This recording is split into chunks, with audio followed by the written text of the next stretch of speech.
Where this from? Chair, we're live. What's that?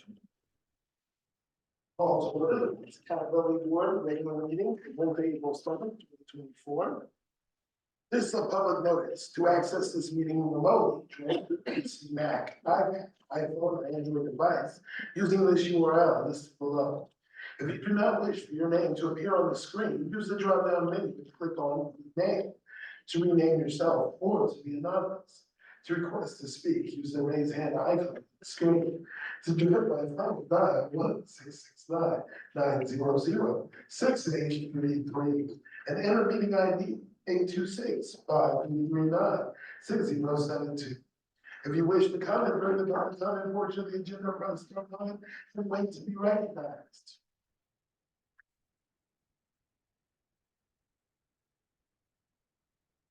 Brings us to our land acknowledgement. The city of Berkeley recognizes the community that we live in was built on the territory of the Hushun, the ancestral and unceded land of the Choctaw speaking Ohlone people, the ancestors and descendants of the sovereign Florida Band Valley. This land was and continues to be of great importance to all the Ohlone tribes and descendants of the Rona Band.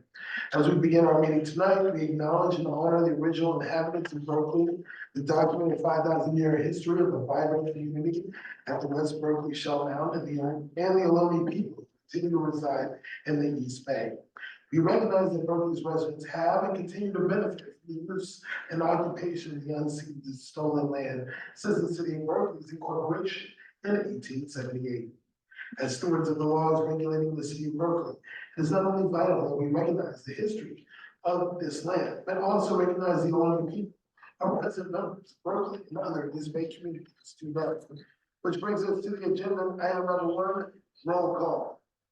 Thank you, Chair. For the record, this meeting was called to order at 6:33 p.m. I will now commence with roll call. Chair Moore. Present. Vice Chair Wilson. Present. Board Member Calavita. Absent. Board Member Lefowich. Here. Board Member Blackley. Here. Board Member Cayetano. Here. Board Member Moses. Here. Okay. On behalf of the Office of Director of Police Accountability, we have Director Aguilar, Investigator Wechter, Investigator Morgan, and myself, Thomas Movigo. From the BPD, we have Deputy Chief Tate and Lieutenant Montgomery. From the City Manager's Office, we have DEI Officer Rex Brown. From the City Attorney's Office, we have Deputy City Attorney Highlands. Just checking to make sure I haven't missed anyone. And I believe we're all accounted for. Chair, we have 4. Excellent, thank you, Jose. That takes us to agenda item 2, which is the approval of the agenda. Is there any questions, concerns, anything that needs to be moved? That would be the time for that discussion. Not seeing or hearing any objections.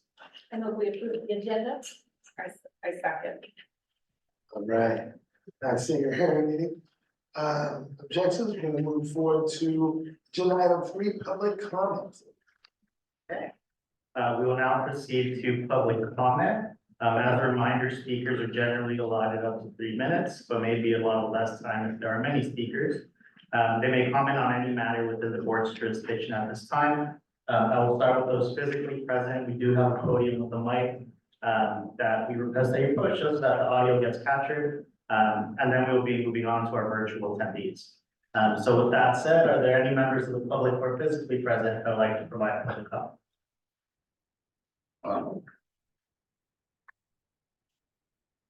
And just one moment while I get the timer. All right, good evening all. My name is Russell Bates. I'm a member of Berkeley Cop Watch for the last 27 years, and I do legal observing with the National Lawyers Guild. I've done that for 7 years, took some time off. Went to my first demonstration wearing a green hat on I-880 Monday, and I was arrested for failure to disperse and resisting arrest. I'm still a little bit spacey with that. Every time I get roughed up by the highway patrol, I wind up a little traumatized by it. But I can live with it. It's happened before. It's not the first time. Wanted to ask the chairman if he got my email regarding the handcuffs used by the Zionist Project police at the jails there, which resulted in amputations on the prisoners there because the jail, the shackles and the handcuffs were put on ultra tight, which is a reminder to me why I mentioned to you all that handcuffs should be used, registered as a use of force, because it can be used against people and it can cause severe injury. Okay, it's interesting, speaking of the signage project, when the mayor went over a year ago, I put this in my Facebook share, went over to design this project, came back, decided he was gonna run for the state senate. Then Councilmember Hahn went over there, and I wondered aloud in the Facebook, wow, wouldn't it be nice if she came back running for mayor? Yeah, she came back and now she was running for mayor. I've asked them, what were you promised? What did you promise? Okay, the Gaza 880 arrests were done in the sincere belief that the genocide going on in Gaza is wrong. It's been going on 194 days. The Zionists are getting away with murder. What they've been getting away with for 75 years has been exposed. And the city council, in its shameful rejection of even discussing a ceasefire, has made me sick to my stomach and continues to make me sick to my stomach. And I wish you would urge them to regain their humanity and their compassion, because they seem to have lost it in the meantime, and do something about that. 11 kids were killed at the playground, bombed by a Zionist Project drone. It's a murderous regime over there, and supporting a murderous regime makes you a co-conspirator to that murderous regime. And I think the Berkeley City Council should be ashamed of itself. And Iran retaliated against the Zionist Project, attacking bases, did more damage than the mainstream media would like you to believe. But no civilian deaths, whereas the Zionist Project continuously killed civilians, especially children. The average age of people killed over there, children killed over there is 5. It's outrageous. It shouldn't be going on. Sir, That's all. Thank you. Thank you for your comments. Okay, do we have any additional public comment from those physically present?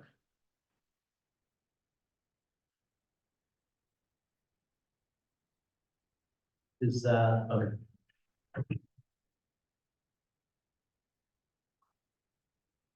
Should I speak now or should I wait till later? Because I believe I'm on the agenda. I wanted to complain them. Okay, ma'am, if you have a concern regarding a personnel complaint, we do that in closed session. Right now is open session commentary, so Is it about your agenda or in general? about the agenda or anything not related to personnel complaints. I'm a 74-year-old elderly, and I have visited Berkeley consecutively the last year and this year. And each time I came here, in this last 2 years, I was victimized at all the hotels that I stayed. I was targeted and I got injured. I reported it, I called 911. 911 didn't show up last year. And then when I called again and then I made complaints, and then people didn't follow up. They assumed that I'm a visitor, that I once I checked out, that's the end of it. But the fact that is that I got injured at the hotel. None of the hotel even bothered to see if I was okay. When the police came, their excuse was, we don't have the meeting. And the thing is that this repeatedly happened. And now what I'm saying is because of this happening, and I did in my own investigation, because nobody wanted to do any investigation. I did investigation that I realized the police force at Berkeley is part of a situation that involving conspiracy to commit aiding and abetting. And helping people that are in government positions, the abuse of authority, and I've been wrongfully targeted.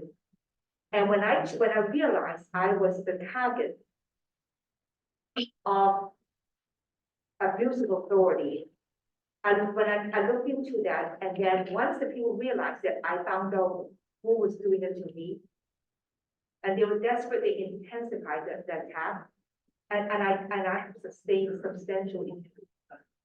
In fact, even to this day, on my way, I just flew in from New York City to San Francisco. I just arrived at the extreme blue.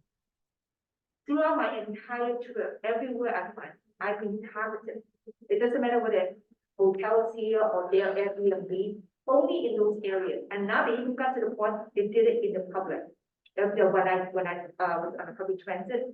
And this has been a serious cover up. And I believe, and my research suggests that the crimes that were committed was because involving government at the federal level, came down to the local level and flag whatever it is, they ask for cooperation and target me, a Chinese American. I'm the collateral damage of the US-China conflict. In 2 years, I just want to let you know that, but this is no end in sight. So I have talked to you don't know how many 911 calls I call, how many police stations I've been to, how many police accountability board I have filed complaints. Not one person looked into it. So this is a national scandal. And I just want, in conclusion, I just want the board to know. The fact that nobody looked into it, they think they get away with murder. I refuse to let them torture me like this for no reason. If it's a legitimate investigation, if I've done something wrong, go and do your legitimate investigation, get information, then charge me, so that then turn on me over to court that I have my day for it. But I don't need I do not. Nobody has the right to harm me. On the surface level, that they target me, but underneath is something else. Thank you so much for your comments. I'm sorry, I just wanted you guys to know, so I already informed, the gentleman over here, who's sitting right at the, I guess he's from the accountability board. I don't know what your decision is gonna be, but I will comment in the code section why I see this problem. And you need to know about it. Man, we're And gonna, I also want to know, We're gonna have to and move that. I intend to add Berkeley to please work on my defendant's list. All right, thank you. thank you. Okay, is there any additional public comment from those physically present? Okay, I'll now move on to those attending virtually. At this time, if you're attending this meeting virtually, if you'd like to provide public comment, now is your time. Please use the raise hand icon and press *9 if you're joining by phone. Again, we're now during virtual public comment.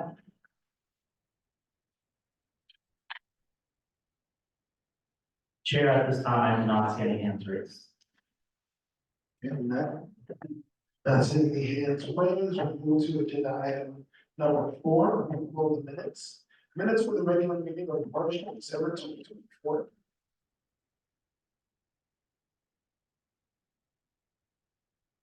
I move we approve the minutes. I'll second that. That's, we have the instructions now, we're gonna go ahead and move forward. ODP, a staff report, director. Good evening to chair, board members, fellow staff and colleagues, and members of the public. First of all, let's say, happy anniversary. April 17th.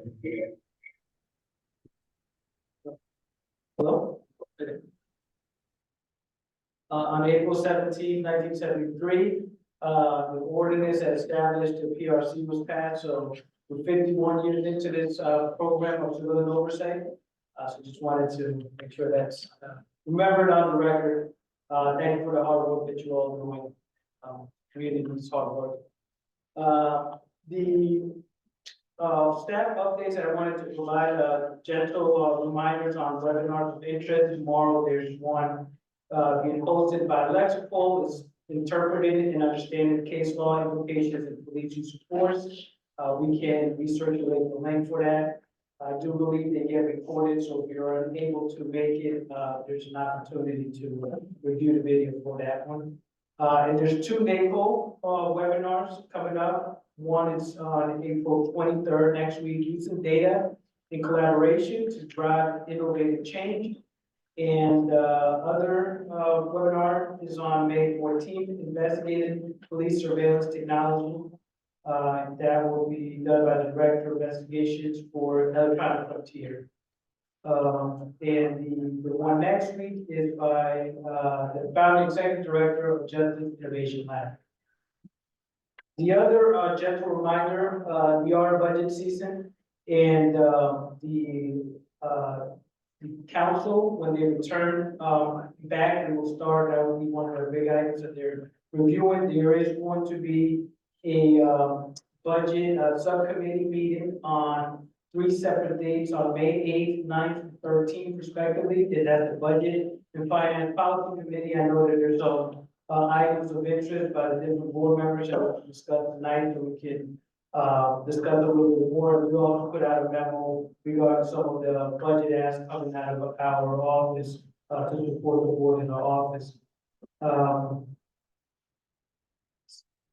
Those are my immediate updates that I have. I did want to yield to our President City Manager's office, see if they have any updates they want to provide us.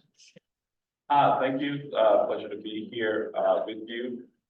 Just concluded, and Dr. Cariana Arredondo is giving a presentation tonight to the Commission on Status of Women. She's not able to be here, but we have concluded the RFP submission process, and that will be moving into the next phase. She'll report out at our next meeting about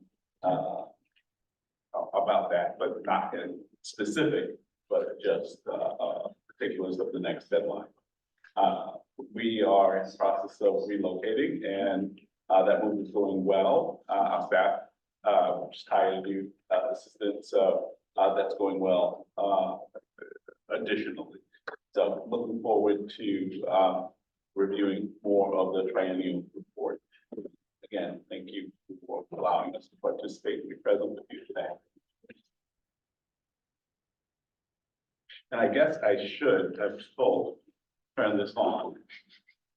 Okay, I guess that's part of the problem, right? Where perhaps cannot hear, but I'll find out because I have someone listening to let us know if they can hear us or not. Thank you. Mr. Chair, I'm happy to take any questions that the board may have for our office. I'd like to open it up to the board. Director, you mentioned May 8th, 9th, and 13th. I assume some of those were for ODPA and then some of those were from BPD budget, you know, which kind of what's being considered on each of those days. Yes, they circulated an email today at 3:02. I don't know, I have to look at the assignments. Let me see if I can pull it up. That's okay, or just let us know offline, because I know then Leah and I will try and figure out how to cover if there's a BPD slot for their budget. Perfect, yeah, and I think there was also, they're giving us a deadline, if anybody has a conflict with any of those departments. So I'm looking, it seems that the police department is gonna be on May 8th at 10 a.m. To 10 a.m. to 10:45. Great, thank you. And for our office, I think we're putting all the charter offices together. But we're gonna be on May 9th at 10:15 to 10:45. Thanks. Mr. Chair, there's no other questions. There was one legislative update that since we're not doing that section anymore, I did want to just make sure we covered it just quickly, just because it's of interest to the board. Share my screen now.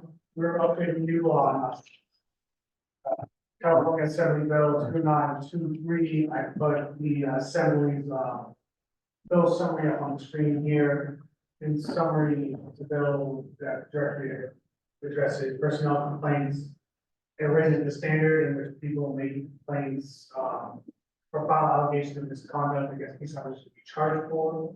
It also mandates that the complaint form includes allegations of discrimination or racial or ethnic profiling.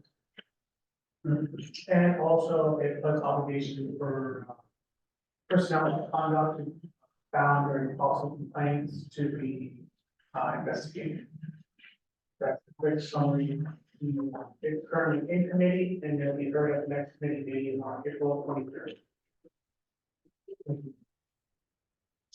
And just for clarification, that didn't include, we didn't include that in the memo historically. We've been included on the updates, as they've been passed, but this one is still pending, that's why we missed it, but moving forward, when it's something of this significance, we'll put it for your radar as soon as possible.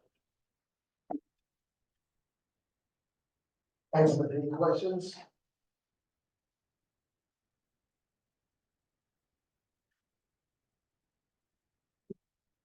there anything else you guys wanted to address? Not this time. Excellent. Which takes us to agenda item number 6, chair and board member reports. And as the chair, I'm going to defer my time and what kind of time I'd like you to go ahead and address the group. Hello, everyone. Good to see you again after not being able to be here at the last meeting, and I guess we've had a month since then or so. Last time I talked about early warning systems, we had it under board member reports, so I wanted to give it an update on that because there's been a lot that has happened since then, and it will require, I guess, some action on our part, which might not be able to take place at this meeting, but I might request that we're able to put it on the agenda for next week at the special meeting. But I'm happy to answer any questions after giving you guys this update right now. So at the last meeting, we talked about the confusion around the RFP for an early warning system. And the RFP specifically allocated $100,000 for a design and implementation plan. And essentially it was an RFP that allocated $100,000 for a consultant who would help us and the department identify the thresholds factors that would go into an early intervention system that would be revamped from what Berkeley is currently using to a more data-driven machine learning system. And I don't know if y'all remember my memo, but in my memo, I identified an organization that I thought was at the cutting edge of early intervention systems. And it's a company that is out of the University of Chicago. It's called Benchmark Analytics. And they are working with San Francisco and New York City and a bunch of other jurisdictions that go all the way from 10 officers all the way to 2,500 officers. And so what Benchmark does is not what the RFP set out to look for. The RFP set out to look for someone who could consult and sort of like talk to us and ask us, what thresholds would you be interested in? What thresholds would you be interested in? What factors are important to you? And they would ask the department the same thing. This company actually has the benefit of working with multiple jurisdictions and the data that comes from those jurisdictions. And they've analyzed that data and they've sort of come to their own conclusion about what are the most effective factors and thresholds that can mitigate misconduct, that can increase performance within departments, et cetera. And so what I'm proposing to the board and what I have been talking with the department about is requesting a different RFP and a different budgetary allocation from council that would essentially require $100,000 annually set aside to subscribe to Benchmark Analytics system or a system that is similar to that. And so what I mean by their system is their entire dashboard, it's their entire infrastructure. And initially I was planning to have them come talk to the board so we could ask them questions. And I think that now it's more difficult with the timeline because if the budgetary timeline is compressed, because I just spoke to someone in city council, and they said that there was a earlier deadline than I think that the director just mentioned.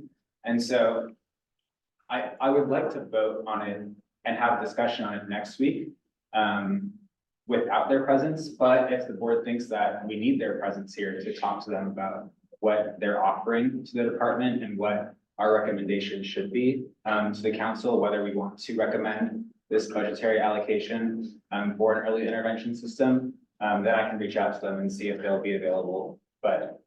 I have a question.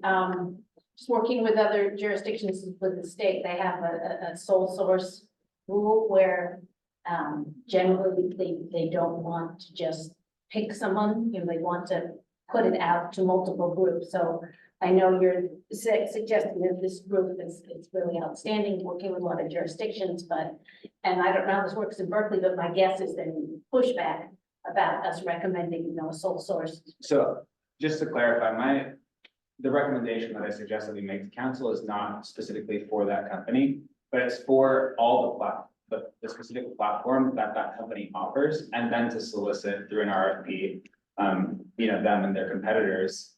But I mean, just like in my own research and from this process, it's been clear that they are the only person in the space that can offer what we're asking for. So I think, you know, they're on the cutting edge of this and they're the only people, but we would have to go through this process. So I think there's and the other thing I want to flag, and I'm happy to take more questions, is that there's a timeline consideration process here. If we were to go the consultant route and they were to bring in someone who would interview us and interview the department, and we would essentially create our own early intervention system, that process would take a long time. And then at the end of that process, we would still be left with the problem of having to request from council a budget allocation that would be able to maintain a system unless the department built it itself. And if the department built it itself, then we will be in a protracted negotiation with them about what our involvement is with that. So if we bring in a third party and we use their system, we are on their playing field, and we're able to come to a different table that is not set by either party, but by someone who has experience in the space. And I think the timeline would still be protracted just because of the budgetary process. We would have to get the budgetary allocation, submit the RFP, do the interviews, and then we would implement it, as opposed to starting with the consultant right now.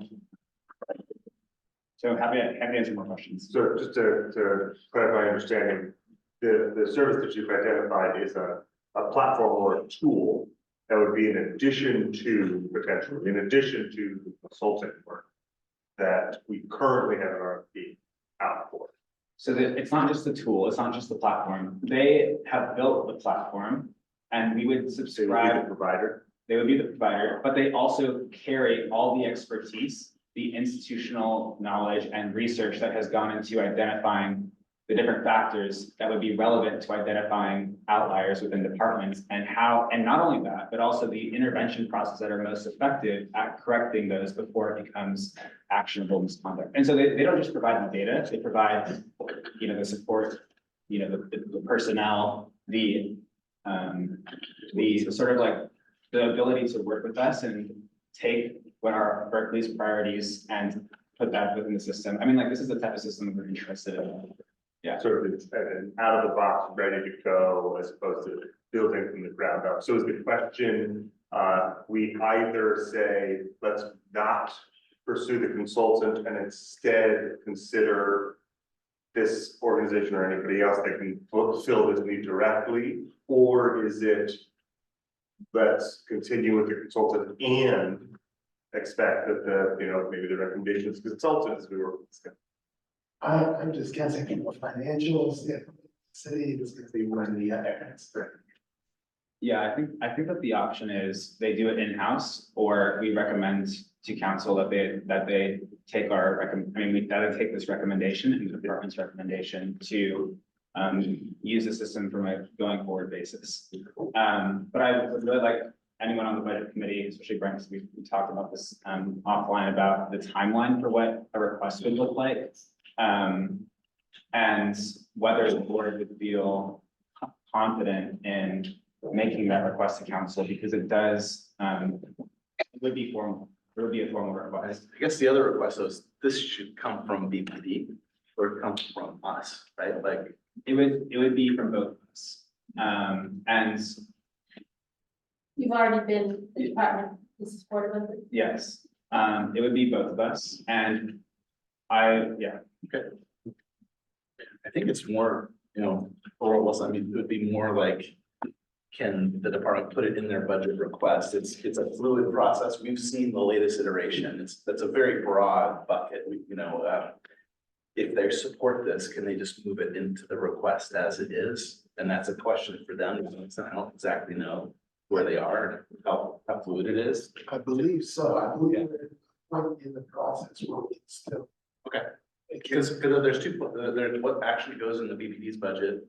And then there's what goes in the recommendation that board member Wilson and I are working on that follows in parallel, that says, here's the board's view of what's being requested. We can support and ask that be highlighted and make sure it's a priority and it's done. So it's sort of, there's the actual budget request that comes from the department, and then there's our very abbreviated and short, set of a few recommendations alongside it that we kind of highlight.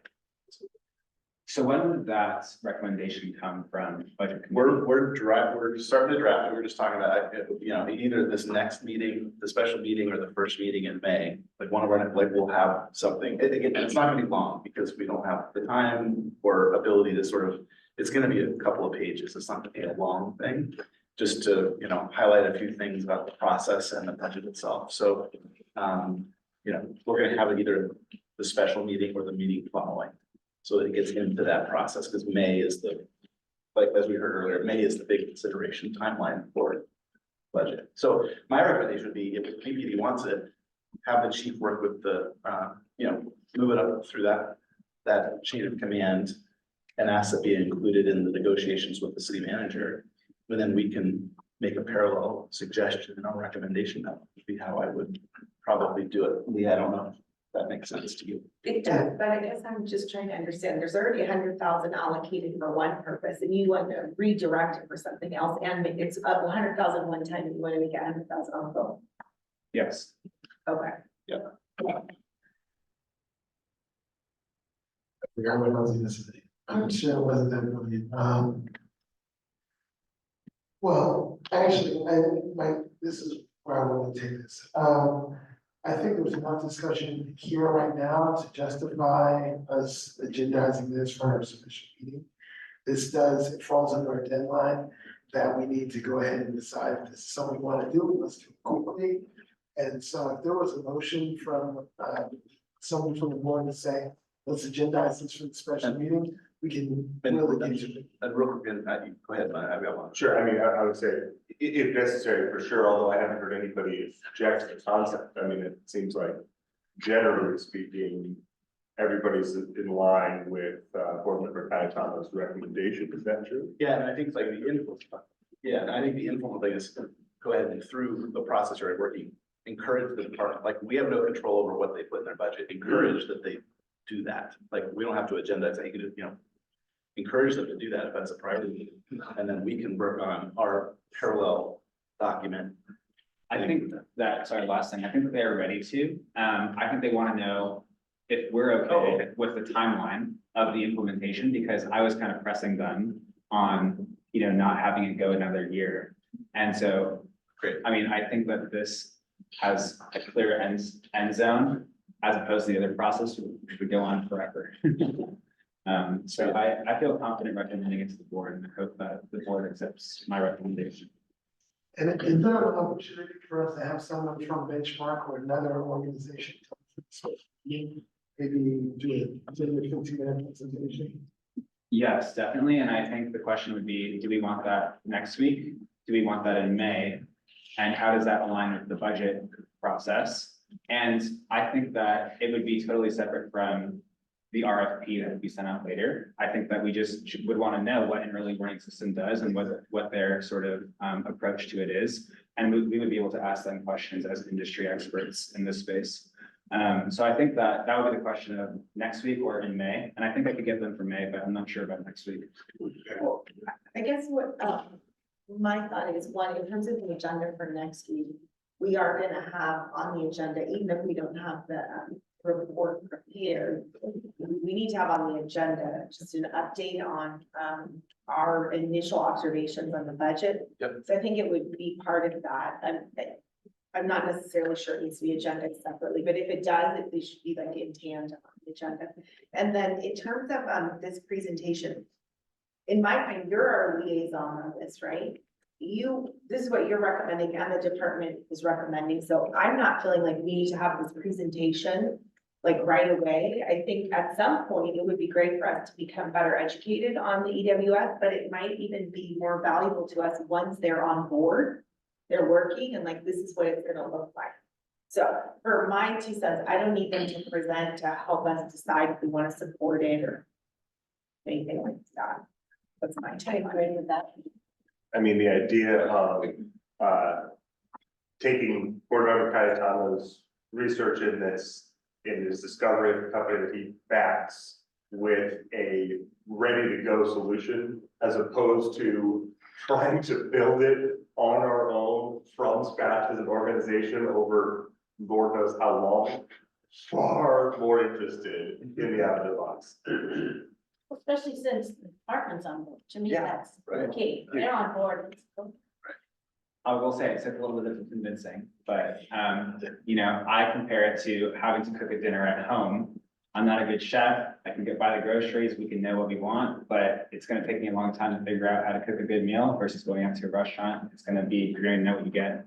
And I'm saying this is Yelp recommended 5-star restaurant, so, that's what I think. But it really is a question to the chair's point about whether we feel confident recommending before hearing a presentation on the similar system, or not. And if there's no objection to it, then, and we can put that recommendation in our budget review, then I'm happy to, you know, ask them to come by, when the RFP is done and we figure out who's gonna actually be on the lead. It feels to me like the vendor selection is premature, like the vendor selection will happen at the vendor selection. Yeah. part. But I'm just saying, I think we're supporting a budget amount of that for that project, Yeah, right? So like, again, we may end up with that vendor, very possibly, but I don't know if we don't need to make that choice, and I don't want to rush that choice. Well, we're almost making a choice because we're going to say we're not going to consultant route.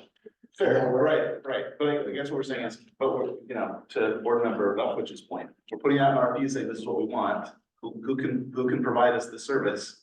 We'll get at least one response, maybe more, and then there'll be a vendor selection at that point. I'm just saying, we don't need to jump on the scale on the vendor selection, we support the path. yeah, it's about the, That's my, yeah, I would be okay, like, as we're okay going away with the consultant and going down this path, and I can report back next week.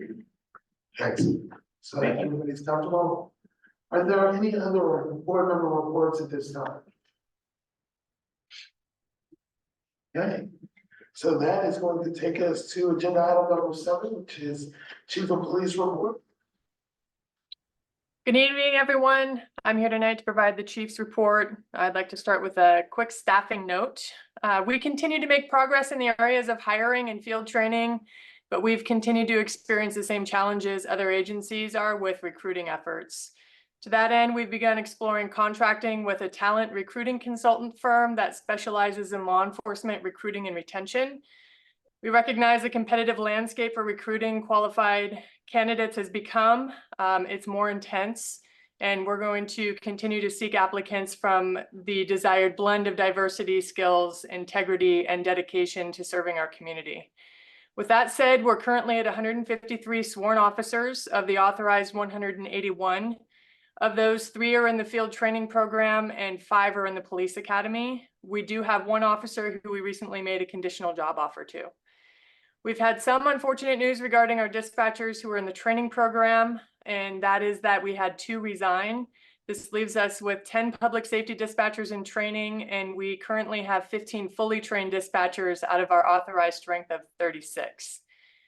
I'd like to highlight a few cases of interest over the past few weeks. Many of you may have already heard that there was a major injury collision where a bicyclist was struck by a car a few days ago.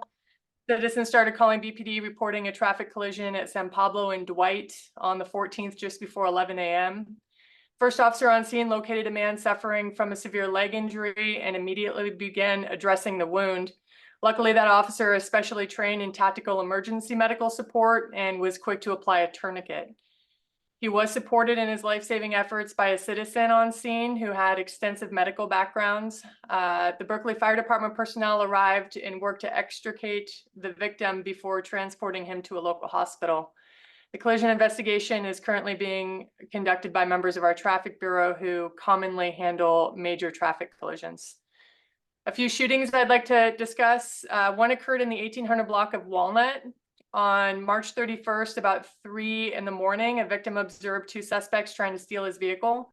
He confronted them and they quickly got into a nearby black sedan. As the vehicle started to drive away, the victim struck the back of the suspect's vehicle with a baseball bat. Subsequently, the sedan came to a stop and one of the suspects got out and fired 5 rounds from a firearm at the victim. Although the victim's vehicle was struck multiple times, the victim himself was fortunately unharmed. And we wanted to share that we are seeing a trend where auto burglars, car thieves, and cat converter thieves use security lookouts who are armed with guns. We'd like to remind the community members to call the police instead of engaging with suspects. There was another shooting that happened on Ashby, the on-ramp to Highway 80. And that happened on the 6th of April. Officers were dispatched to the on-ramp for a collision that involved a party who reportedly had been shot. They got there, they did locate a shooting victim in the car, and it had happened on the freeway on-ramp. The shooting caused the victim to lose control of the vehicle, and he collided with a guardrail. Officers rendered first aid until the fire department arrived. They did determine that he had been shot in the head, but was partially conscious at the scene. Fire department transported him to the local trauma center for treatment, and ultimately this is being investigated by the California Highway Patrol since it happened on the on-ramp. A few things to wrap up my comments. We did receive the draft report from the PAB's FIP subcommittee and appreciate the invitation to provide feedback. We do look forward to providing that. As I mentioned a few weeks ago, we were looking into the feasibility of providing ABLE training to the PAB. After consultation with the project manager for the program, we learned that it would be better for us to have a BPD ABLE instructor provide an overview of the program to the board. I am happy to facilitate that if there's any interest. And finally, I'd like to share that we were able to grant board member Leftwich access to the Lexipol KMS portal and with the same permissions as the PAB staff as the Lexipol policy subcommittee chair. And that's all I have. Thank you. Thank you very much. Appreciate it. Have a great evening. Well, This takes us to item number 8, subcommittee reports. Jose, I'll let you direct the traffic. Okay. 1 moment, while I get sorted here.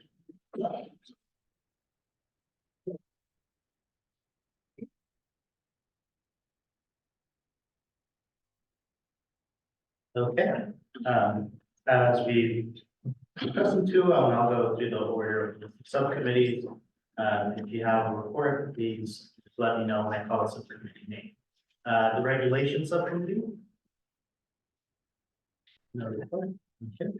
Current market policing implementation. Okay. Surveillance technology. That's Corner Calavita Point. Let me report. Okay. Policies and practice related to the downtown task force and biking and allegations. For this time, body worn camera subcommittee. Okay, conflict of interest. The policy review committee. Yes, I can give an update on that. We're focusing on the vehicle pursuits policy. And that was board members Cayetano and Moses and the public members Kit Saginaw. We've been working very hard. We've been meeting weekly. We will be meeting tomorrow afternoon as well. The task on this particular policy is a little more difficult than my experience at least with the PRC Lexipol subcommittee, because the department hasn't made any edits to this policy. It's just the Lexipol template, which is very different from the city's general order and from some of the best practices that we've been hearing about. So our work is been cut out for us But again, we are working hard. Did Deputy Chief take, she probably already left, right? Okay. One of the reasons we've been meeting every week to try to push this along is that Deputy Chief Tate had said that the department would really appreciate it if we could finish our work before the automated license plate reader ordinance or policy goes online. And I should have asked her when that was, because when she mentioned that to me, like 2 weeks ago, I think it was 5 weeks from then. And I don't think that's realistic. I think what we're gonna do is just, keep meeting and keep pushing ahead.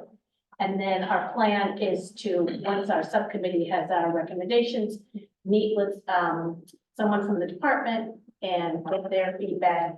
And then come back to the board with our recommendations. So I don't have a particular timeline, but we're working as fast as we can. I appreciate that update. Budget and metrics committee? Leah, do you want? I don't, anyone that doesn't have an update. Other than, I think we do intend to come to one of the next 2 meetings with our kind of an update on what we received in the department and a preliminary look at what our recommendations are gonna be. So we know that we're kind of in the pocket for that work and appreciate the update on the timing of the council's budget review process, Director. So again, we want to be sensitive and make sure that we can get our piece into that flow. So either at the special, hopefully at the special, we'll agendize something very soon so we can formally discuss. Okay, outreach and engagement? Just want to thank Jose for sending us, we're trying to stay on this sort of quarterly process for reviewing prospective accommodations. So thanks to the office for providing that to us. And then Chair Moore and I think we're going to talk about this military equipment meeting. And then also we've got maybe the FIP report rollout, but again, some opportunities to pilot or how we want to do outreach. So I think we've got 3 chunky things coming to work on. Okay, off-duty conduct? No. Operations and processes? Okay, that'll be all, Chair. Yeah, can I just ask on operations and process? If, we haven't discussed this explicitly, but if I'm just curious if other members of the board have any interest in brainstorming the structure for the police department updates to this group each meeting. Because I personally am struggling with the like kind of very specific reporting on incidents that have occurred at the higher wage meeting. I think there could perhaps be a better way that we ask the department to present and publish. I support that wholeheartedly, this year. I feel like there's, we stay very in tune with the news and updates of our community. I think we can better use that time and better serve. If there was a way we could revamp. Thanks.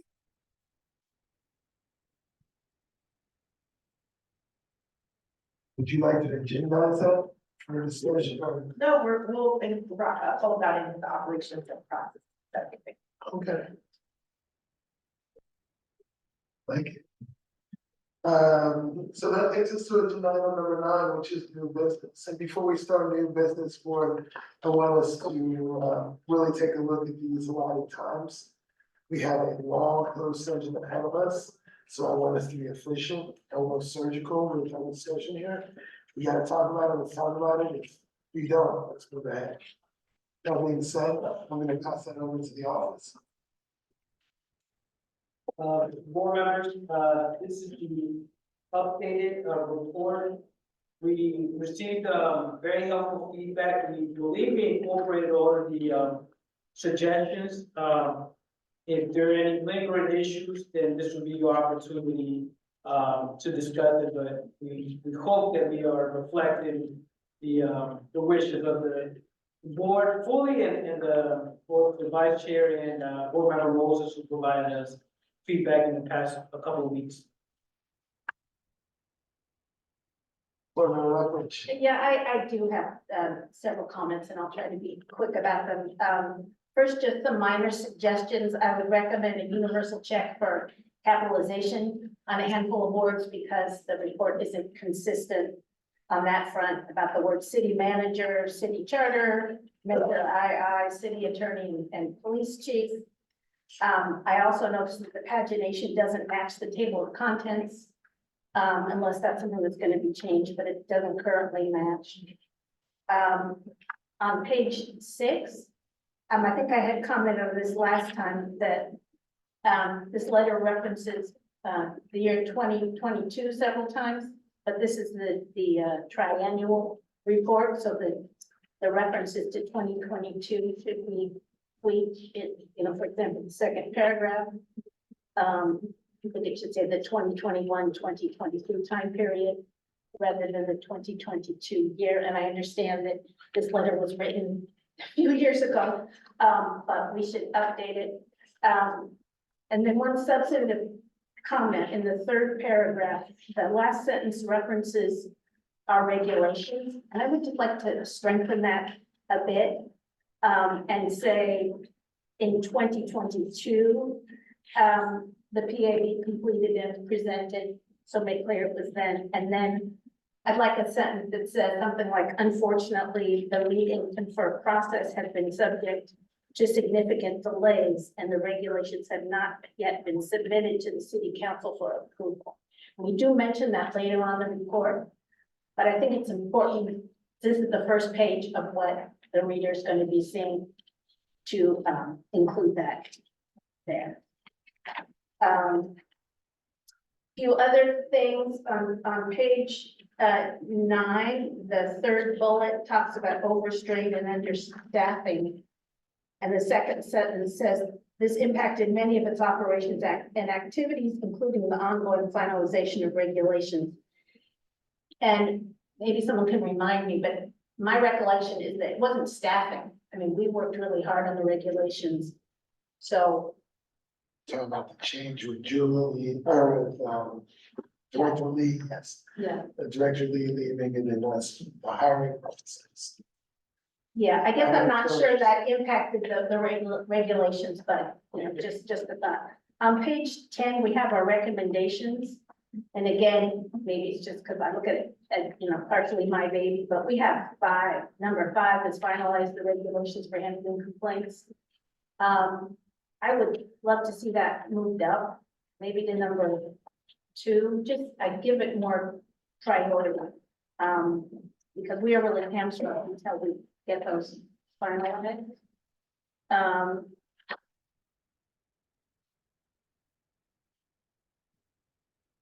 And just one thought on page 18, where we talk about the hearing procedures. We do say that under the interim regulations, but the third paragraph where we talk about, when the complainant needs to leave the room and the officer is still there. I would suggest we include a sentence there saying the permanent regulations propose a different procedure in an effort to make the hearing process more equitable. Just to point that out, because that was one of the, one of our more significant suggestions in the final regulations. On page 26, I don't think we have all the subcommittees. Looks like we're missing the surveillance, based on page 16 of the packet that we just went through. It looks like we're missing the surveillance technology policy, the body worn camera policy, and the budget and meetings policy. So just a note to. They start on page 25 and go to 26. Right, but I don't think those 3 are, so just a cross-reference, because Okay. I think it's 3 of them I'm missing from that list. And maybe that's all I had. Oh, just on page 40 where we have the recommendations, again, just moving up. My request would be to move up the regs related recommendations. I think we're all tagged out. I recognize that I was not at the last meeting where people presented this report and there was feedback made, but I have a couple of small recommendations. The first is that on page 8, the total number of complaints, 52, seems to be out of line with the tables that were at the end. So I just wanted to double check that number with the director. How many total complaints did we receive? Is it including 2021, 2022, and 2023? Only 52? Yes, and we could look at that period again, and it was from the period that it transitioned from the PRC to the PAB and the PA. Okay, well, I just wanted to have you double check the number just to make sure, because I guess I might have been reading the table wrong at the end. The second thing is, in the last paragraph, I mean, this is your language, so happy to defer, but I would just suggest having a little stronger language than diverse, last paragraph, page 8. Having a little stronger language than diverse perspectives and outcomes presented by the PAB. I think there's just significant disagreement about complaint dispositions. And I don't know that the word, like diverse really fully encapsulates the consternation that we have in that process. Divergent as opposed to diverse, right? That's a good point. Divergent is a great word. So I just would recommend that. I think that I don't want to, whitewash the frustration that we've had. And the last thing that I'll say is, it would be great if there would be a footnote in the report recognizing the Berkeley law students who have helped represent complainants during this time. I know that they're from 2021 to 2023 was when they were very active. So I would appreciate if they were recognized in some capacity, or at least the director's relationship with the specific organization that he's working with. I'm sorry, where would you suggest that footnote in the personnel policy complaint section? There was a section in the report about representation of complainants. I would just have it there. Those are all. Thank you. Excellent. Is there any other notes to be provided at this time? I just want to thank the team for all the work, and I think it's a Yes, lot thank you. stronger than where we were, so I really appreciate that. Tiny grammatical thing, bottom page 16, there's like a weird gap in the footnotes. So just note, jumps from 7 to 19, not a big deal, but just a little format thing.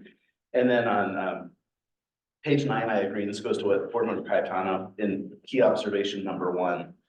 Regarding personnel complaint investigations, no instances were found where a PAB decision influenced either the chief's finding or the final decision. I just wonder if there's a stronger way of saying that also. I don't have it, but something like, in no cases were the PAB's recommendations, sustain something like that, but just something a little bit stronger than that language. I mean, again, I'm glad it's up at the top. That's the one thing we asked for. And so I appreciate it being at the top. It might just be a stronger way of indicating that. But otherwise, again, thank you for doing all this, and I think it's a very good summary. So what I'm going to attempt to do is clean up, because we still need to get a vote on this, yes. So was there any of these notes that anyone took exception to? Can we say that we accept all the notes that were provided by the board to this report?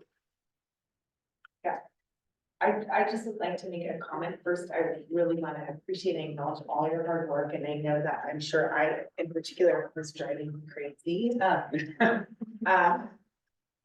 I think I'm going to vote to approve this today, although I'm still not entirely happy with the report. What I will say for all of us is that as much as we see ourselves as an oversight body for the department and we want to exercise rigor vis-a-vis the department and our role, I think we need to apply that same standard to ourselves. So certainly looking at what our mandated responsibilities are, we know from our retreat, we aren't performing all of them. And when we do an annual report, for example, I think it should be organized at a minimum by what our mandated responsibilities are and what have we done with respect to each of those areas. So I understand that we want to get this one out the door, but I just think going forward, that we could all exercise a little bit more discipline over how we do our own work. And a lot of what we're doing at these different subcommittee levels, I think is going to help that. That's just my editorial comment. Thank you. And with that, can I ask for a motion in a second? Can I point out one other little thing that, well, on page 16 that I underlined, on page 16, the last paragraph, the second sentence says a notice of complaint and allegations is then be issued. There's just a typo there. I don't know if it should may be issued or is then issued, but it shouldn't be, is then be issued, so that's it. Just to clarify, is the document that we have in front of us post copyright? Yes, It is. this is all, every wish was granted, everyone was at appeasement with what's happened, but now I'm gonna ask for this motion in a second. Who's ready? So I move we approve the report with the notes and edits that we're empowering the director and his team to make. I second that. Okay, I'll proceed to a roll call vote. Chair Moore, Yes, Vice Chair Wilson, Yes. Board Member Lefkovich, Yes. Board Member Blackley, Yes. Board Member Cayetano, Yes. and Board Member Moses. Yes. Okay, motion carries. Board Member Pelly is absent. excellent. Thank you all. That's great work and I truly do appreciate it. And now I'm gonna give my kudos to the office now that the vote is done. Thank you guys so much for this hard work. I know the time, energy and effort that you put in and I do greatly appreciate it. Oh, goes to that, that is very. That being said. That takes us to agenda item number 9B. Discussion and action on the VPD 2023 police equipment and community safety ordinance annual report. Okay. Mr. Chair, members of the board, so there's an active, police equipment reform for you. We are closing down on the 60 days, so, the department, if they, operate the way they have in prior years, after the 60 days, they will be, submitted to council. So you have not, in the past few discussions, formally approved or denied the report. We had discussions about doing a fuller compliance reviews. We have agreed that this year, more rigorous methodology will not be accomplished. But we still have the opportunity to send, some sort of letter to council. We drafted a letter based on the discussions that we had and based on our recommendations that it does provide, the minimum reporting requirements. And we also, mentioned in the letter, the draft letter, that, the board is actively considering the fuller compliance review. So just want to leave that there and see any questions. I thought the letter was good. So thank you. Any other reflections, board members? Sorry, just to clarify, we're not approving the report, we're approving the letter. Yes. Yes. Well, in the language in the letter is that you approve the report. The two. Can I just ask a clarification question on page 2? It says there's no requirement under the BPD policy for the ordinance or state code of the corresponding oversight entity review or recommend approval or denial to the governing. So that's denial of. So- that would- Sorry, and we completed reports here. That's the military equipment report. Okay. And we're gonna discuss that next item. This is the control equipment. Is the controlled equipment report, I know this meeting we've already got. What meeting did we get that at? I believe we got it before March 15, so. We'll look at the exact date. Can we reference it in the? It was before the last meeting. Yeah, right. It was discussed on March 27th as well. It was item 10B, discussion and action on the BPD's 2023 police equipment community safety ordinance manual. Was that the first time we went? No, the first time was the prior meeting on by March 13th. So, which I'm kind of lost. I'm seeing 4 emails that were sent out with materials for today's meeting. Which one is this letter? This letter is, It'd be in the most recent one sent yesterday. Oh, sorry, no, this is was in the first packet, yeah. So the Saturday email. And the letter is on page 25 of that packet.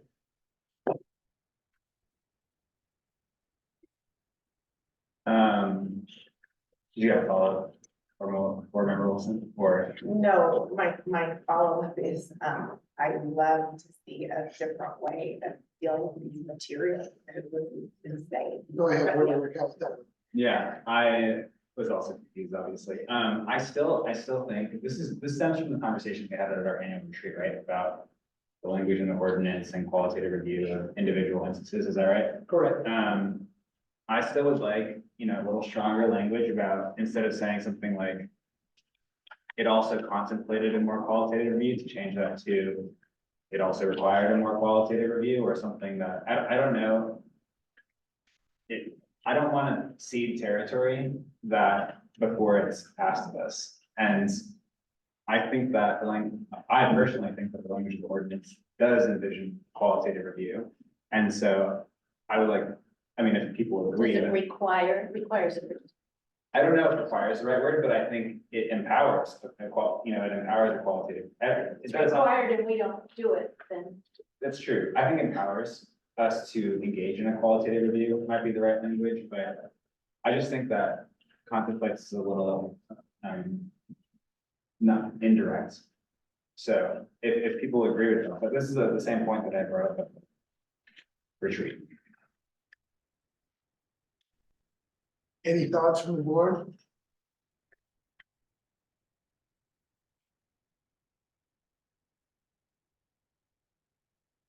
I'm gonna say I support that notion, stronger language here does not hurt our case at all.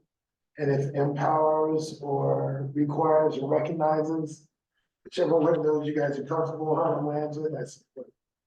When do I we just need, wouldn't say requires only because if it's mandated, then we're not doing it. Right. but we are doing. it. We'll do it. It's- I would just, friendly amendment empowers the PAB to engage in a more qualitative review, and then I would feel comfortable accepting it. So thank you for doing all this work. I appreciate it. Can we get a second on that? I'll second that. Could you repeat the motion so that we record it properly? Yeah, it was just a motion to approve with the friendly amendment that the language about contemplated to empowers is changed to empowers. Okay, Just for clarification, approve the report Approve and the- approve the letter with that change. Yes. Thank you. and it was seconded by board member Lopez. Yes. Okay, I'll proceed to a roll call vote. Chair Moore, Yes. Vice Chair Wilson, Yeah. Board member Lopez, Yes. Board member Blackley, Yes. Board member Cayetano, Yes. and Board member Moses. Yes. All right, the motion carries.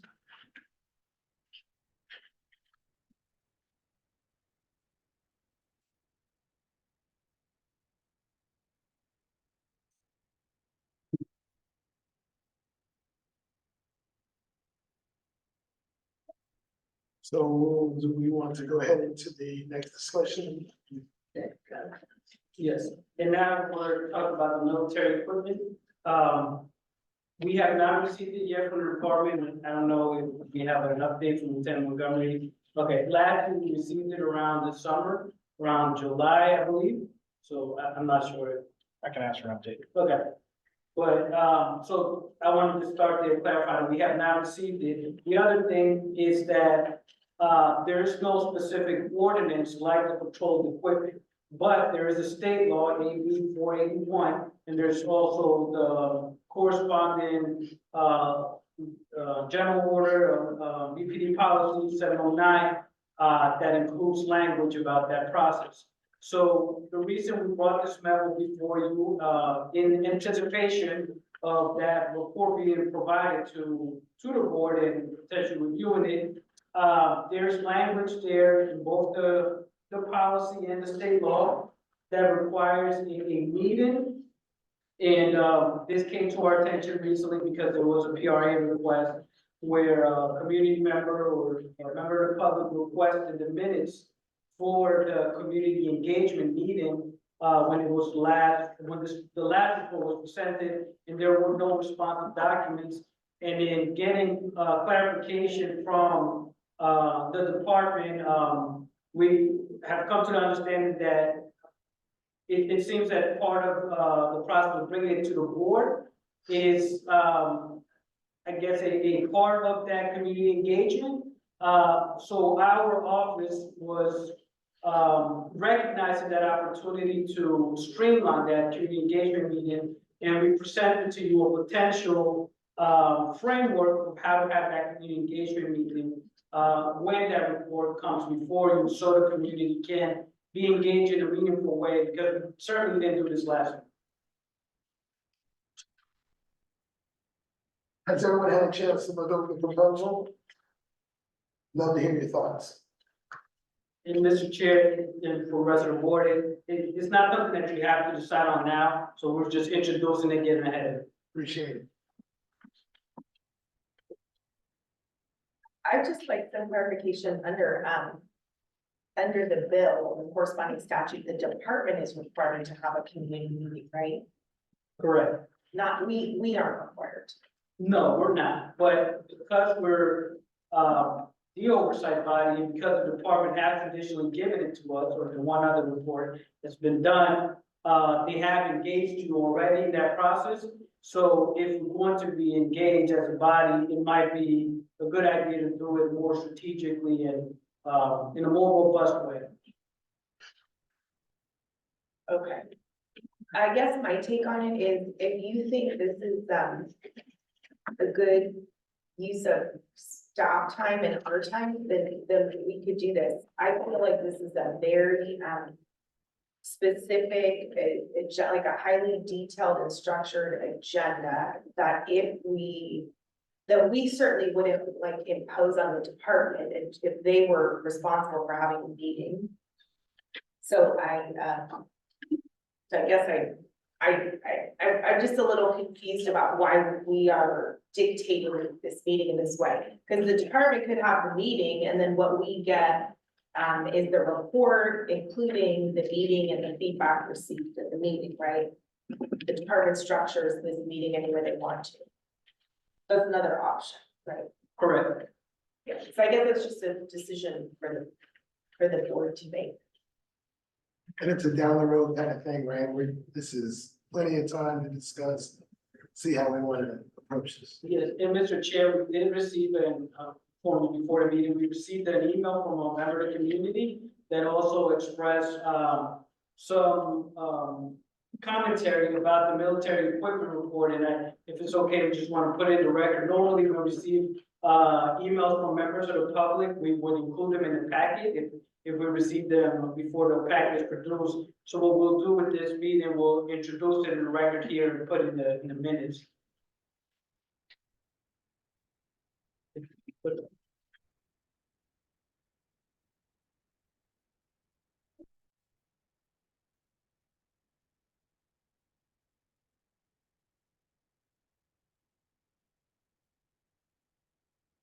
Okay, so the letter, Mr. Murillo's gonna put it up, I'll go ahead and read it. Dear Berkeley Police Accountability Board Directors and Members, I hope to offer a comment during tonight's PAB meeting, but can't make it, so I'm sending this. The BPD report on use of controlled equipment as a draft memo from Hansel and Jose Escolar is an improvement and satisfies the requirements of the local ordinance on controlled equipment owned by BPD that is helpful to see.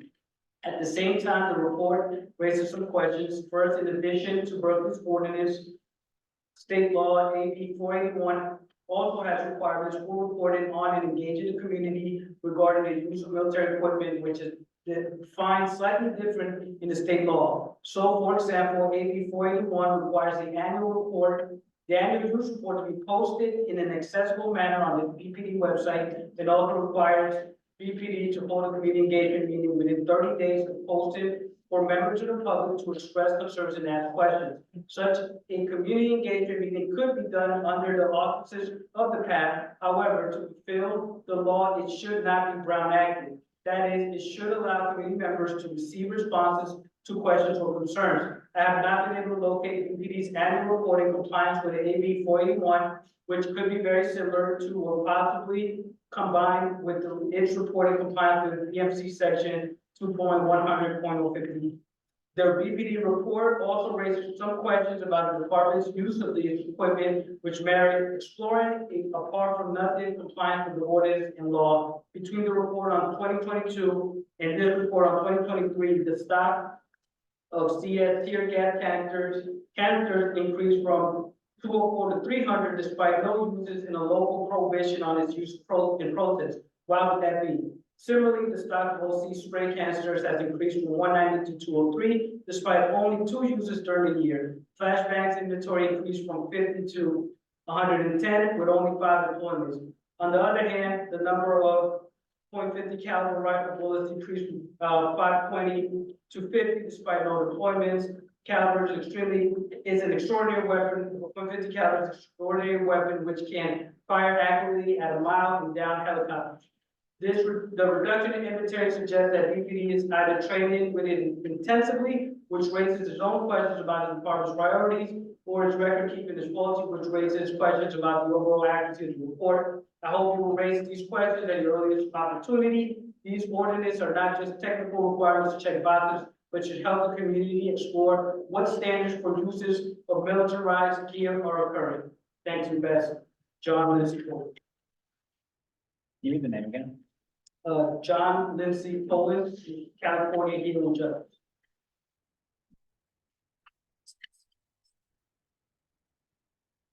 It's a good time to clarify. The report that you guys have is the combined controlled equipment and military equipment report. All the items required by both or several pieces of legislation are covered in that report. So that's the report that we have, that we just approved the letter, the response letter for. In a prior agenda. We did discuss with the department about combining them, because it was, you know, kind of tedious to do 2 military equipment reports. So honestly, I'm glad that you guys have this, put this together. It makes everybody's work easier.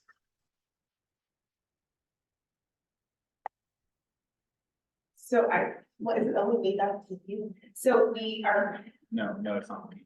okay, so we just approved the letter that we're gonna send to the city with our, recommending approval of the report. I think that's what our letter said. But now we're talking about the need to hold a community meeting with respect to one aspect of the report that letter is about. And we're saying the department has not fulfilled its requirements to hold a community meeting. So the report that we have covers 2 bases, has 2 different reports. The department is supposed to create a community engagement that's based around this report. So the community can ask questions and be engaged with what the department's doing with the equipment. And please correct me if I'm wrong on this. So the director in the office thinks that this is an opportunity for us to work together in a community engagement process. So we would actually ask the department if we could be a part of their community engagement on this meeting that they have to do by law. Okay, but the letter that we just approved in our last action. What is that letter regarding? Which report? When we drafted that letter, we didn't have the understanding that these were combined reports, and we were treating it just as the controlled equipment report, not as the military equipment. But now we understand that it is a combined report. Correct. So wouldn't you want to undo our last action? Or we Because can approve the report twice. Well, not necessarily, again, part of the clarification, AB 481, is that although here we combined it, our city ordinance has higher standards than the state standard. So we could, again, we approved it under our ordinance, and it also satisfies the requirement of the state. The purpose of this memo here is that the state, unlike our ordinance, requires that there is a community meeting where community members have the opportunity to ask the department about the specific equipment. So again, we can combine it in the sense, because our report within the city ordinance has a higher standard, but not necessarily cover all the boxes in terms of the community engagement aspect. So your approval of the report is still required, but for the military equipment report, when separated, it wasn't required, or is it required under state law? I understand. I have the same confusion of Board Member Wilson. I think it's okay that we approve this report because it only speaks to the requirements in the ordinance about not the military equipment. Yes. The police, what is it? What is the other one called? The police equipment and community safety. There's ordinance. yes, I get the piece, but because we approved it specifically for that ordinance, I feel okay saying that those requirements were met without, specifically referencing the requirements for military equipment that are in state law, and that this would be a different letter that we would send at a different time. Okay. Is that useful to council though? Like, so would they have one report that is this combined report? Yes, they asked for this one. They wanted to contest this one. Okay, but what we're saying right now is our letter only refers to a portion of the report. That's what you're saying, and the read says Berkeley Police Department's police equipment and community safety ordinance report, but it sounds like that's not the correct title. The title is some combined title. Yeah, what was the report title? The report title is Police Equipment and Community Safety Ordinance 2023 Annual Report. So that includes police and military equipment. That's why it's titled that way. Yep. Okay, so I guess we should combine both reports that you're making, because, just to follow what they're doing. So if we want to combine them, then do we still want to send this letter if we're saying that they haven't satisfied the community meeting requirement? Because it sounds like you thought they hadn't submitted the military equipment report, it was coming in the summer, but they have submitted it. And once they submit it, they're supposed to have this community meeting within 30 days, right? Are they going to the approving body, which in this case, the military equipment is council? Okay. And just for the record, I see the point that they put in their report is a paragraph on page 4 of the report. It says, it should be noted that all military equipment deployments in 2023 were made during incidents where the Berkeley Police Department responded to a call for service made by committee members who were in service of certain warrants. So there was only one instance of a military equipment deployment made during a sex registration reconnaissance check on a violent offender with a history of firearm violations. So they do include a reference there about the military equipment deployments. So should this letter be amended to say, it's our understanding that this is a combined report? But here's our observations regarding, here's our letter. But we note that within 30 days of submission to council to be compliant with legislation, the department needs to do this community meeting. I agree with that. If we can update that letter, bring it back at the next special meeting, if you'd like. I think that's. Or we could just give you the authority to amend it. Yeah. Sure. Someone put a motion out there? I'll make a motion to amend this letter, which is to Chief Lewis. Is that correct? Okay, to Chief Lewis regarding the department's police equipment and community safety ordinance 2023 annual report, to clarify our understanding that this report is in fact a combined report satisfying 2 different reporting requirements, and to specify that it's our understanding that the department is required to conduct this community meeting pursuant to this government code section within 30 days of submission to council. I'll second that. Thank you, Vice Chair. That was succinct. Okay, Now go to the roll call vote, Chair Moore, Yes. Vice Chair Wilson, Board Member Lethwich, Yes. Board Member Blackenby, Yes. Board Member Cayetano, Yes. Board Member Moses. Yes. Motion carries. Excellent, that takes us to new business, agenda item C, discussion and action on WPA's budget request recommendations for the financial year 25-26. And as we discussed, earlier tonight, there was budget season, we have made observations from our office about potential improvements or potential adds for our budget, to be able to support the operations of both the PAB and the OPA. From my understanding of budget meetings, and I know that there is going to be a challenge trying to balance this budget, and there's a lot of asks coming from a lot of places. I don't know where the council would be on some of these items, but I do think it's important to communicate the need, both personnel and also operational needs of the budget, as contemplated under the charter.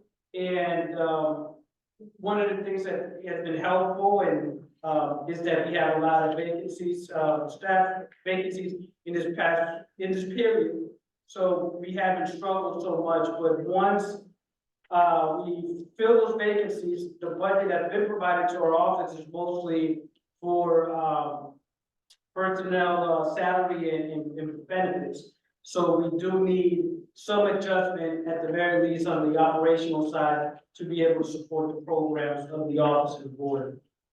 So the memo there lays out some positions that can enhance our work, and also some of the additional expenditures like the new office location, which it has already received review by council last summer.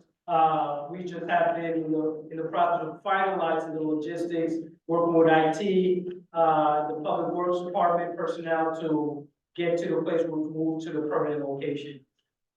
So I'll leave it here for any questions or comments. On that point, I thought you have moved to the permanent location. No, it had to be a two-stage move. So we're at a temporary location because the final location wasn't completed. It needs to be going through an extensive IT review in terms of having all the security and everything we need in place at that location. Okay. But wasn't the budget already approved for your new location? I guess I was confused. I thought the move was already approved, the location was selected. So it was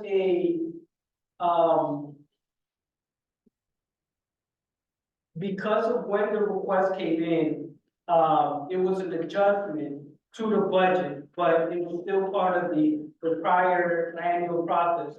So now that we're in the new budget season, it has to formally be approved by council. So at that time, it was, if we were to make the move, which it got delayed during it would have covered that period. But now we need to formally get it approved for this new budget cycle that we moved. Maybe you could, just to clarify, acknowledge what's already happened here, because it is kind of confusing. You know, maybe what's been approved and that you've already done this interim move. Okay. And then I just have one other question. So on the personnel requests, so it's the public affairs and relations specialist and then an assistant clerk. I don't know how this works, but if they asked you to pick one, or are you, I mean, what would you say? Are you pretty comfortable asking for both of them? No, I asked for the room here. I think, if it comes down to one key person, I think the outreach and, engagement person would be the key personnel. The other ones, we can internally do with divisional labor, make sure the board and the officers. You might want to just kind of, note that in here, that the top priority is that, this, so that somebody reading it would say, well, they really want this, so it's clear. Board Member Blackenby. Oh, I'm sorry. I was just gonna clarify that this memo is for the board's informational purpose. Right. They have a structured memo that goes to council, so that one it gives. I will mirror the cities, and they have like a rationale, and they have alternatives as well. So this was more for the board's, information. My battery died, so maybe I'm talking too much, I don't know, anyway, so I'll share that. So yeah, so these are just the new items, this isn't the total budget, this is just the new items, right? Right, it assumes that we keep our baseline budget, the Great. budget we have received. Okay, and then the only confusion I had is like the columns, the numbers. Maybe it's because I don't understand how the numbers work, but sort of like the 151 for the communication specialist and then fiscal 25 and fiscal 26, like added up to a lot more. Is that just? Am I just not reading it right, or? Maybe it's not for a full year, that's what I assumed. Yeah, right, because the requesting amount usually is like for 2 years. So anyway, there's just something about those numbers. It looks like it's a combo for the office specialist, right, but not for the other two. Yeah, so I just was confused, but that's it. Thank you, we just entered the figures into that, Yeah. table provided by, so we could revisit that if it's not adding up, but. Yeah, but it's out of our hands. I mean, it's really between you and the city manager. It's just like, it's informational for us, but you're working it separately, right? So. But if you have any, like the feedback you provide, I'll definitely incorporate it into the memo, and I'll also include more specific, details about the work, like the subcommittees, and that's not neatly laid out here. Why, and it would help them to understand how much work is being done by the subcommittees, to understand why it worked. There's another alternative that I have explored, trying to explore with the city manager's office. There's language that says after the clerk's office, the clerk can provide support to the boards and commissions.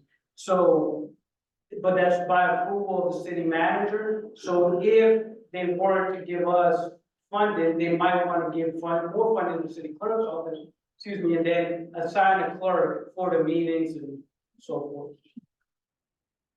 So, just a couple of things. Did you connect with the, subcommittee, for the communication specialist? I know that that's a relatively new subcommittee, and just wanted to understand if this, the communication specialist role, was added before that subcommittee was formed, or whether there's an understanding of what the overlap in expectation would be between that group, and I believe board member Blackley. Yeah, we didn't talk about it, but I'd be supportive of a resource to be a full-time. Sure. Yeah. As a citizen of Berkeley, you are asking for first, it's correct if I'm wrong, a 75% increase in staff and an additional almost $1 million a year. Is that right? Yes, and to be clear, the communication, and that's the public engagement, that's just that's the classification we have. There's a very rigorous process to create a new classification, so I try to mirror it with the one that we already have, so that's why you see communication specialist there, we'll probably call it something else. But I did bring that request before council, last budget, conversation, and at that time, we also brought the additional investigator, and they only wanted one of those positions, which was the additional investigator. So just strategically, so that I don't freak out about this is a ask for the moon, hope to land among the stars. It is, and one thing that we'll spell out too is, it's standard in our field to have a designated communication specialist. If you look around, at other jurisdictions, they have very robust, community engagement, personnel, in plans. The OIG for Oakland just rolled out their, communication strategies. It's very detailed, and I want to get us to a place where we can do that. And I think also, again, alternatively, once we have our core vacancies filled, there's gonna be more opportunity to do more of these tasks. We're just at a place right now where we're very reactive because we have, vacancies, so. So, I'm gonna ask for a motion, and if there's no further questions about what the ask is, I have a comment, and I also wonder, do we need a motion, because you don't It's an need, we action. don't approve your budget. Or your ask to the city. No, but you can support it or you can disagree with it if you may. Well, I just have a comment. The assistant city clerk, I was surprised to see that title. And when I was reading the description, in my experience so far on a subcommittee, this is not the kind of support we need, but we need like analytical support. We need writers, we need like people to do the background research that a lot of us now as board members are doing, as opposed to like a clerk. So that position I kind of questioned. And then on the operating side, I thought this like board member and staff training budgets looked really high for our size. And I just kind of questioned like an internship program, maybe having one intern, but I don't know how robust of a program you want. I just feel like there's lots of infrastructure issues that need to be worked out. So like bringing on an internship program, which is work in and of itself, we've probably done it before. So those are my reactions. Like I would love to see another analyst position or something like that. Talk with helping to support sub entities. And if I may clarify, the analysts have been doubling up as clerks. So and sometimes we're not able to provide the more enhanced analytical work that I think we can provide because we're tied up in a lot of clerical work. So like we're trying to be clear about I think historically maybe, or at least during my time, certainly the articulation of what the work has been done is not there. So there's again, a lot of clerical work, it's not necessarily analytical. And I do recognize the robust amount of clerical work that's involved. I do wonder if there's opportunity for us to relieve a significant amount of that effort through process improvement, through digitizing this board, and eliminating a lot of the paper trail. I think we've seen even today, some of the challenges that come with not having digital content as the primary source here. I know there's interest in maintaining some paper. Right, but maybe it's. And opting- It's also, we have to have. For sure, I know. I have an ADA accommodation, but not. Like we might have to have it at the meeting, but not necessarily. At the meeting. I think that's not. I just told you, you told me when I got the kid. I think this way we're doing it is very expensive with couriers to people's homes. It really is not good government to spend money like this. And I think if we could create like this SharePoint site where it's easy to manage documents, it would be easy for us instead of like all these different emails. I don't know where we are with that. Okay, and that being said, I'd like us to get back on our agenda and finish this up before we go to the whole session. So is there a motion on the table to support the ask of the office? So what would that look like? I guess I'm not clear what we're voting on, because this was a memo to us. So. Director, would you like to clarify what kind of support you're looking for from the board? Sure, I mean, I think the council is going to ask, did I engage the board in this, and did they have any concerns, any objections? So I want to make sure I'm being honest when I go to council, and if there are any objections, I'll bring it before the council, and I'll let them know. We put this request in, we did receive this feedback from the board and such. I mean, I think it's good practice to ask for more, because they're gonna cut back no matter what, so I support this, but I don't want to move for something without knowing where people stand first. That's okay, I mean, that's part of the gig. I would be wary of a motion that would put us in a position of blanket support. As important. I think we're gonna have to vote this, I mean, I don't think we're gonna have to, I don't see a way around it. there isn't full support, but there's a majority, we move on. If there's not, we lose the vote. I think another option is just for you to say you've got feedback and there's general support for resource augmentation. There's some disagreement about the position type. You're able to clarify part of it for the board. You could express perhaps some of our frustration about inability to get onto the SharePoint and Teams site, which is not your issue as the city's IT. So I'm not sure if you need a vote. You can say, like, I think fairly, there's support for resource augmentation. There's a recognition that we need more staffing. There's different points of view about what that staffing is. I think that's personally, you tell me, but I'm gonna ask for a motion, and if there's not a motion on the table, we can move on. Or was that a motion for Member Wilson? Because I agree with what you were saying. I don't really want to make a motion because if we appear split on an official motion, I think it's worse than saying generally that it's supported. Well, So this being said, I will.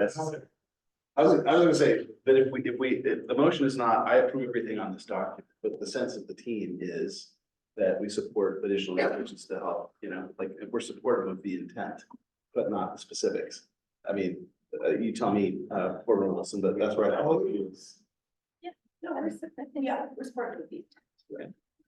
And that's good. Is that better? Would you rather have that motion or would you rather just have?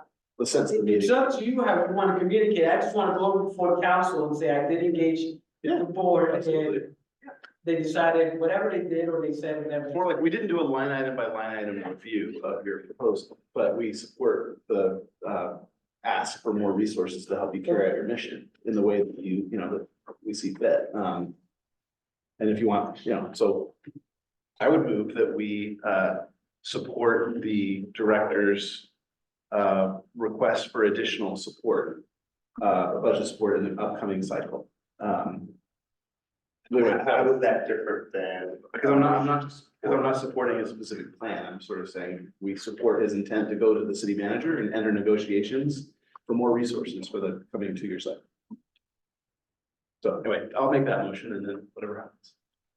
I think you're also not voting as a taxpayer, you're voting as like someone who wants to support. Sure. The But director. I mean, for example, as somebody on the board, I would much prefer that we, rather than allocating an assistant city clerk, we use that money to allocate dedicated laptops for everybody on the team so that we can bypass a lot of the challenges we have with access.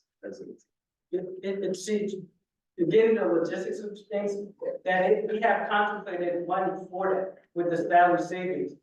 We can't get through that IT hurdle to get you to that point, so we're still negotiating that with IT, what that means, but if I can't.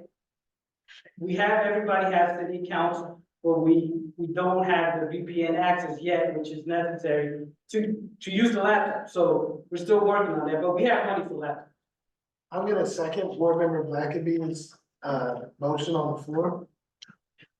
Okay, I'll proceed to the roll call vote. Need this on myself, Mike. I'll proceed to roll call vote, Chair Moore, Yes. Vice Chair Wilson, What is the motion? a motion to support the director's intent for the allocation of funds.